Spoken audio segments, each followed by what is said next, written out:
Oh, hello Kenya, hello wherever you are in the world right now. I'm sure it's way beyond even the shores of Africa. It is an absolute privilege for me to be here.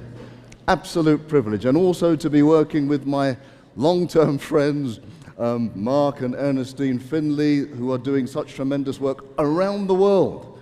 So I'm just privileged to be here. I bring you greetings from the UK, from Great Britain. Anybody been to Great Britain?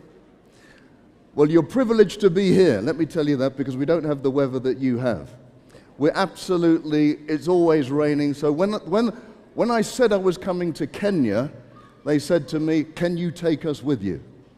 Sadly, I couldn't, but it's so great for us to be, or for me to be here. Look, I'm going to be talking to you throughout these 2 weeks about how to reverse diseases. That has been my passion since I was a very young man, and how to reverse things like diabetes, high blood pressure, all of these ailments that we feel we have to live with. But before we do that, because this is a health event, I'm going to need everybody to stand for me.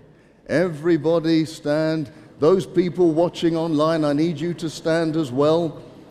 Yes, you think I can't see you, I can see you. Everybody needs to stand. Very good. So that's good. You've passed the first test. You can actually stand. Now, what I now want to do is ask you a few questions. If you can say yes to the questions, stay standing. If no, sit down. Simple, right? So first question. If you've been able to drink at least 1 liter of water every day of this week, stay standing. If not, sit down. Okay. Very good. Okay, next question. You're going to need to listen. Next question. If you've been able to eat somewhere between 5 and 10 portions of fruit and vegetables each day, stay standing.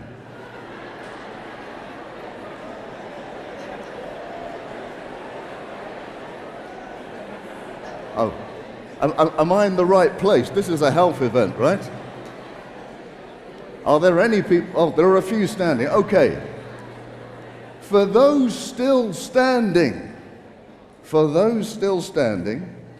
if you've been able to sleep anywhere between 6 and 8 hours each night, stay standing. If not, sit down. I'm seeing some people starting to stand up. What's all this about? I don't understand that. Right. Okay, I'm going to get you on this one. For those still standing, if you've been able to exercise, half an hour each day, stay standing. If not, sit down. Okay, thank you very much. So for the remaining people still standing, my last question is this. You have to listen carefully. How long have you had a problem telling the truth? No, I don't mean it. Give them a round of applause, please. Give them a round of applause. Very good. Because if you've been able to do that with your life, you are building absolute quality building blocks for your life, not just your life, but for the people around you. Okay, as I said, my name is Dr. Chidi. People need to know how they can get in contact with me. If you're on Instagram and Twitter, you can follow, you can see some of the things I do. Now, one of the programs I have, it is called Life Colors. So Life Colors is really giving a color to every single disease that we try to reverse. So we go through a purple color, a green color, a red color. But today, I'm going to join 2 colors. I'm going to do the blue and the purple, diabetes and obesity. Let's call it diabesity, shall we? Diabesity. Because diabetes is really close to my heart. My father, sadly, had type 2 diabetes. He had so many strokes and he died way too early. I was unable to help him at the time. This was many years ago. But I was determined that I would help everybody who has type 2 diabetes. And let me say this in the outset. Type 2 diabetes, nobody has to live with. Nobody has to live with. Now, if you want to challenge me on that, you can privately, but the evidence is clear. Nobody needs to live with it. It is a lifestyle disease, and with our lifestyles, we can get rid of it. There is a human cost to diabetes. I don't know if you know that half of the people who lose their sight globally is because of diabetes. Half of the people who need amputations, it's because of diabetes. Half of the people who lose the function of their kidneys, it's because of type 2 diabetes. Diabetes affects every single cell in the body. You cannot escape. It's not a mild disease, it's a very serious one. Now, when you track the history of diabetes, we find that somewhere in the mid-90s, it just suddenly took off. And it was mirrored by the increase in obesity. Because often diabetes and obesity go together. And a lot of that was due to the consumption of lots of these sugary drinks with high fructose corn syrup. These things are absolutely detrimental, and we'll talk a bit more about them later. But let me take you back nearly 100 years, back to 1932, and a great doctor by the name of H.P. Hemsworth wanted to find out why people get diabetes. That's a good question. Nobody asked that question before. So he went around the world and he said, well, what are the people eating around the world? And he looked at it. He went to Japan and Italy and Holland and the USA and England. And he made this chart, and the dark columns represent the carbohydrate in the diet. The light columns represent the fat in the diet. And that line going diagonally down is the rate of diabetes, or the presence of diabetes. Now, I know you're all very bright. So what do you see in that graph? Let me help you. It says that the more carbohydrate you eat, the lower your risk of type 2 diabetes. Does that make sense? But surely we're told the more carbohydrate you eat, the more diabetes you get. In Japan, you can see that they eat lots of carbohydrate, but they have low levels of diabetes. How can this be? Well, the truth is that carbohydrates are not all bad. Did you know that vegetables are carbohydrates? Fruits are carbohydrates. Grains and seeds, they're carbohydrates. That's what they're eating in Japan. The other ones that we know about, the chocolate, the biscuits, the cakes, the refined sugars, they're the ones that cause type 2 diabetes. So what we need to do, it seems, we need to eat more of the simple, whole foods. Now, I have a video. There's no sound to it, but it just kind of shows you how diabetes works, if all of you can see that. See, what happens is when we consume sugar, we break it down into its simple components, and it goes into the bloodstream. As the bloodstream absorbs all of this sugar, it needs insulin to take the sugar out of the blood, or to allow the sugar to get into the cells. And all your organs need sugar to survive, so sugar needs to come into the cell. In fact, let me tell you this. I'm pretty sure I know the answer to this question. Has anybody ever played the game Knock Down Ginger? Knock Down Ginger. I knew nobody has done this. Well, maybe they call it something different here. When I was a youth, sorry pastors, I'm confessing to you. When I was a youth, we used to play this game Knock Down Ginger. It's where you knock on the door of somebody's house and run away. Okay, I can hear some laughs. That means confession. That means confession. Now, this kind of tells me a bit of what diabetes is like. You see, when I played Knock Down Ginger, I would knock on the door, run away. Somebody would open the door. I'm not there, they'd close the door. But then I would come back and knock on the same door. And I do it 3 or 4 times. After the 4th time, nobody opens the door because they think, oh, it's just a child playing around. That's a bit like diabetes. You see, in order for sugar to get into the cell to be used for energy, insulin has to be released to knock on the door of the cell. So every time you eat something sweet, all of that sugar goes in the bloodstream, and the body says, no, we can't have all of this. Put it into the cell, get insulin to knock on the door of the cell. Well, after years of knocking on the door several times a day, the cell says, I'm not opening anymore. I'm not opening. That's when we get insulin resistance. The cells don't open, blood sugar builds up, and it causes so much damage throughout the body. This is not the same as type 1 diabetes. So type 1 diabetes is when we just cannot make enough insulin. Usually, and we'll talk about this later in the couple of weeks, usually because of an autoimmune attack. Autoimmunity is like all of these diseases, thyroid disease, arthritis. It destroys the pancreas. You cannot make insulin anymore. So that's not the same. It has a different cause. Now here's my question. What's so great about the Western diet? I've just come back, actually. 2 weeks ago, I just came back from the Ivory Coast, and I have been telling them exactly what I'm going to tell you, that the Western diet is not something we should be chasing after. It is the diet that we should be running away from.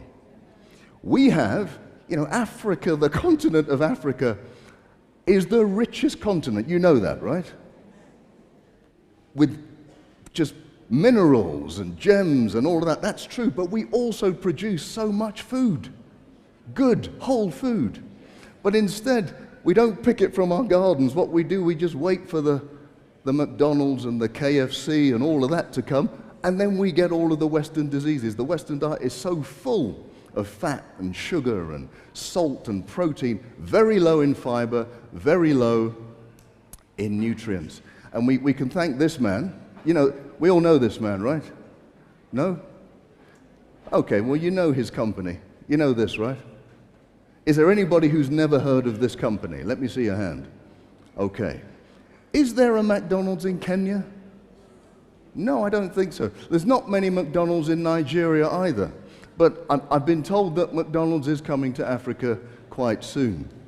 And when it comes, and all the changes that take place, we'll say, oh, I wonder why I'm now putting on weight. It's not because of our genes or our hormones, it's because of what we are actually consuming. But why is the Western diet so addictive? Why? I think you can find the answer in the animal kingdom. Now, who can tell me something interesting about a shark? Can you tell me something interesting about a shark? Yeah, they don't sleep, they keep moving, absolutely. Let me tell you one thing interesting you may already know. A shark can smell 1 drop of blood 1 kilometer away. 1 drop of blood 1 kilometer away. How can it do that? Why does it do that? Well, it's because animals are designed. Look, if a shark smells blood, what's it smelling? It's smelling an injured fish. So that's like fast food for a shark. Easy food.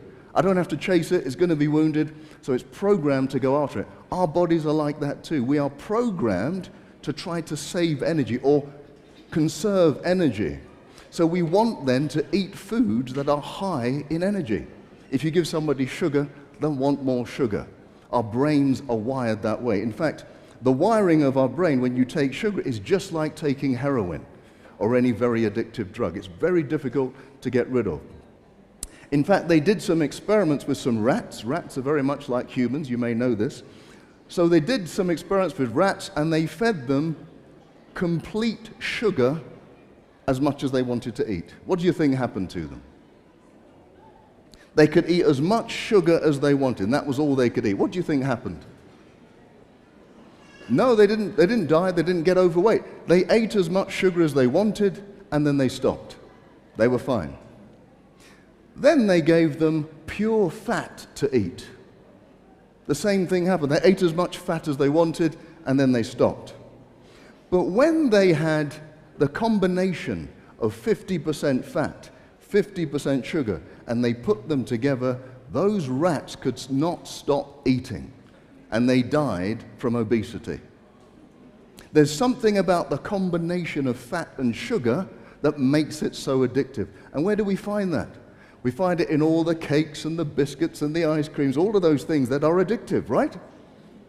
You know, I've never heard somebody say, you know, if I eat one apple, I have to eat the whole bag of apples.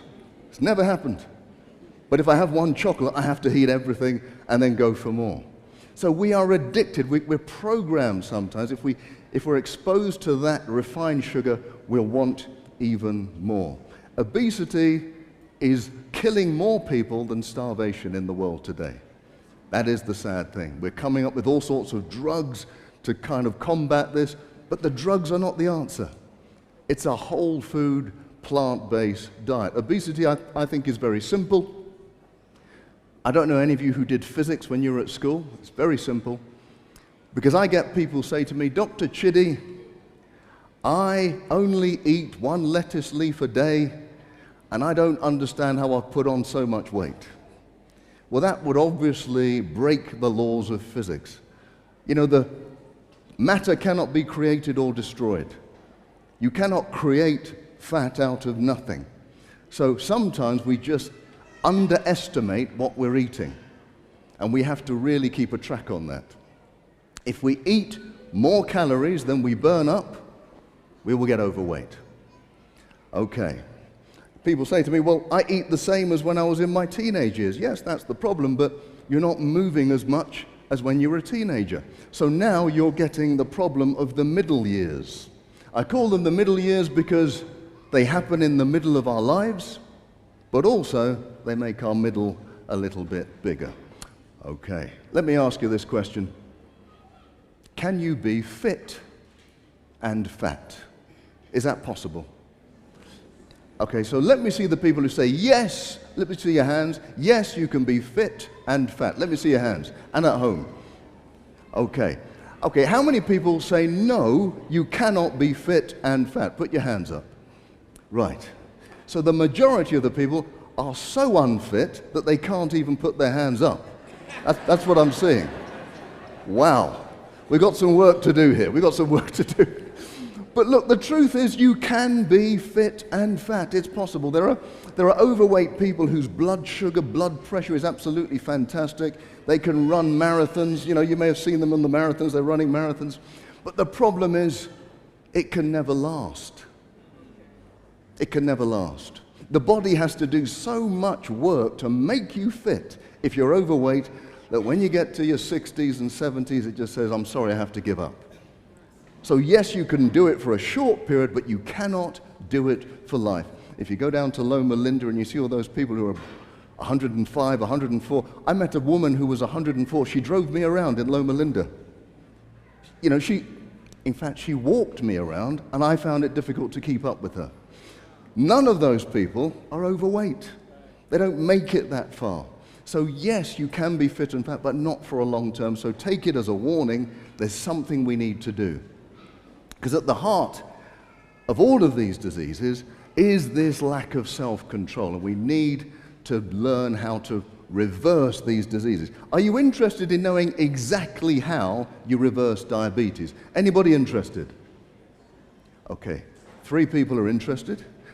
Okay, more, good. Because that's what we're here for. We're here to give you a few tips on how to reverse. This is not the whole story, and I suggest you don't try and do this just on your own. But these things work. I've been reversing diabetes for over 20 years. Very rarely have we had somebody who we couldn't reverse. But these are some of the principles that we use to help them reverse and to make those cells insulin sensitive again. Here's the first thing. What you need to do is eliminate all of the refined sugars, all the simple sugars. That means getting rid of all those biscuits and cakes and chocolates. Don't go into the shops and where it says, okay, this is diabetic ice cream. This is diabetic jam. This is diabetic, no. The clue is in the name. This diabetic jam is to keep you a diabetic, right? So you need to just put it all away. get rid of all the... And look, I've also said get rid of juices and alcohol, obviously. Those are some of the most refined sugars. When people ask me, I say, you're better off eating a donut than having grape juice, because that sugar goes straight into your system, causes those insulin spikes, and makes the problem worse. The next thing I say is cut out all of the white stuff. This is not a racist comment, folks. I'm not being racist. I'm saying get rid of the white rice and the white bread and the white pasta. You know, I know we eat white rice quite a lot on this continent. But if you're a diabetic or you're sensitive, when you have a spoonful of white rice, it is like having a spoonful of sugar. It is so simple, that it's so refined. Have whole grain rice, have brown rice, red rice, black rice, but just not the white stuff. Okay. In fact, one thing I tend to tell people is, for the first 2 weeks, eat only greens, beans, and vegetables. Right? That's it. And only drink water for 2 weeks. Greens, beans, and vegetables. People ask me, what about fruit? Greens, beans, and vegetables. What about rice? Greens, beans, and vegetables. I know someone's going to ask me the same question. But what that does, it allows your cells to not need so much insulin. So then your cells quite quickly start desiring insulin. They become more sensitive again. And believe me, often, within 2 weeks, people can reverse their type 2 diabetes, which they've had for decades. You say and you think that I'm talking out the top of my head. No, absolutely, it works. And there are many people who can testify to it. I must have done hundreds, if not thousands of people. Okay.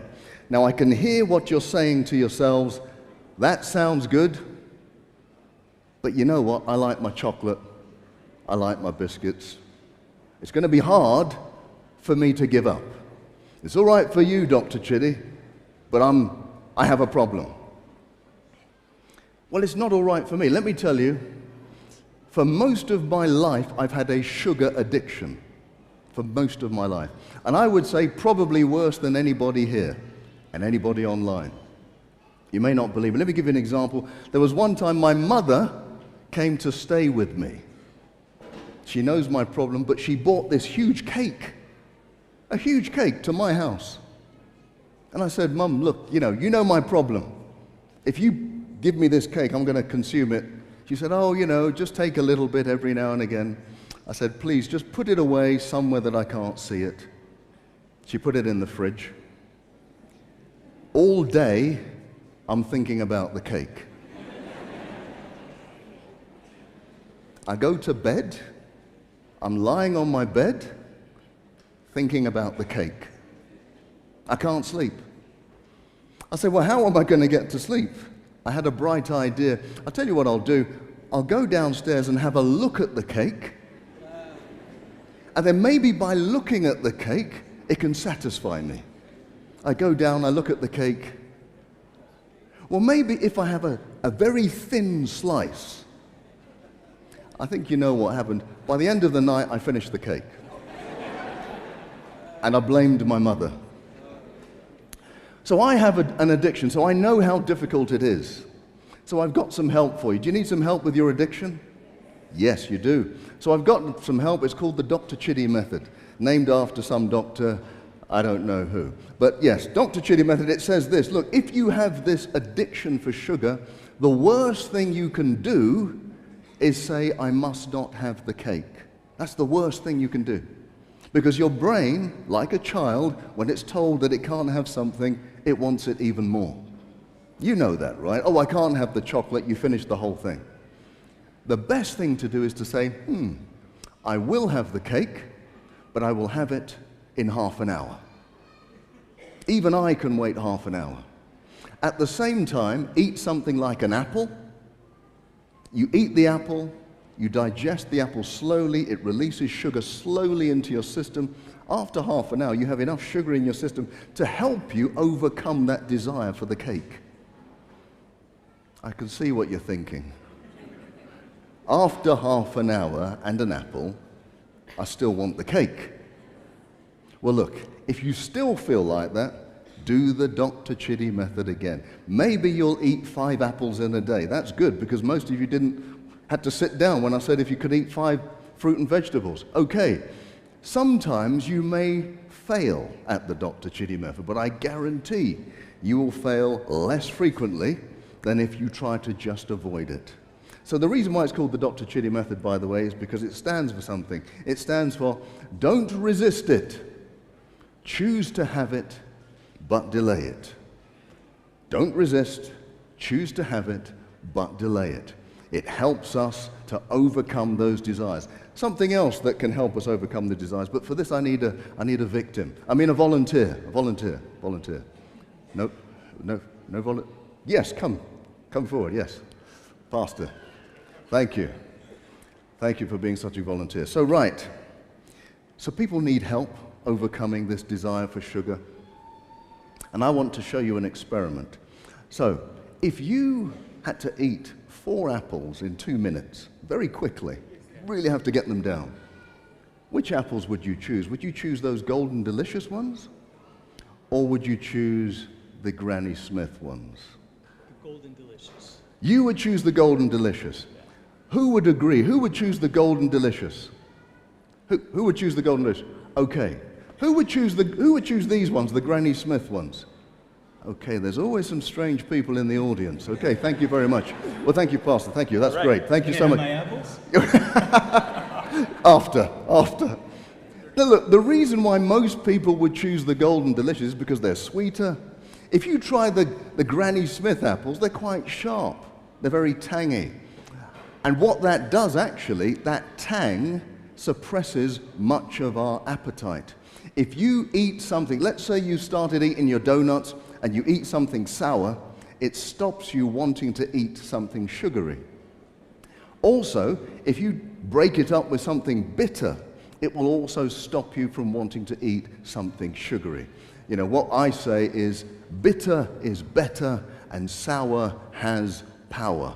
But let me now conclude on how to help people reverse diabetes. The next thing you need to do is limit yourself to 2 meals per day. I read this years ago in Ministry of Healing when I was a youngster, that the optimum is to have 2 meals a day, and it's absolutely right. It allows you to have a fast during the day and a fast during the night. That lowers your blood sugar. You must be drinking only water. People say to me, look, I tell people, immediately after a meal, you must go for a walk. That allows your muscles to absorb all of that excess sugar. And some people say, well, Dr. Chidi, I have bought myself a dog so that I go for a walk every single day. That's a good thing. But if you do that, make sure you do the walking with it. Now, you can't be driving and walking at the same time. That doesn't work. Okay, I'm going to move on. There's something I always say, beware of CCTV. Do you have that here, CCTV? Closed circuit television. Well, in Britain, I think we're one of the most monitored countries in the planet. We have lots of closed circuit television, but this CCTV is different. This is designed to keep you seated, and it stands for the car, the couch, and the TV. These things keep us seated all the time. Just by standing more during your day, you can burn up so many calories. You don't even have to go to the gym. Just stand. In my house, I have a standing desk, so most of the day I'm burning up calories without even thinking about it. Look, this is bringing me to the end of the program. What I will say to you is this. What I've talked about is a lot of self-control. Self-control. There's a proverb, Proverbs 16:32 says, better a patient man than a warrior, one who has self-control than one who takes a city. At the heart of many of our problems with diet, it's about self-control. In fact, I'll tell you something. The man who has self-control can take the city. You can't do it unless you have self-control. If you have a goal to go anywhere in life, you're going to have to restrict some of those desires that you have. So we started a journey on health. We're going to do it right the way through the next 2 weeks. I'm going to be doing it with Sister Finley. And we hope that by the end of it, you'll all be standing when I say you've had 5 to 10 fruits and vegetables, drinking your water, doing your exercise, and getting enough rest. But until then, I will see you soon. It's been a privilege and a pleasure to be here. Have a great rest of your Sabbath. Amen. Oh, I go this way.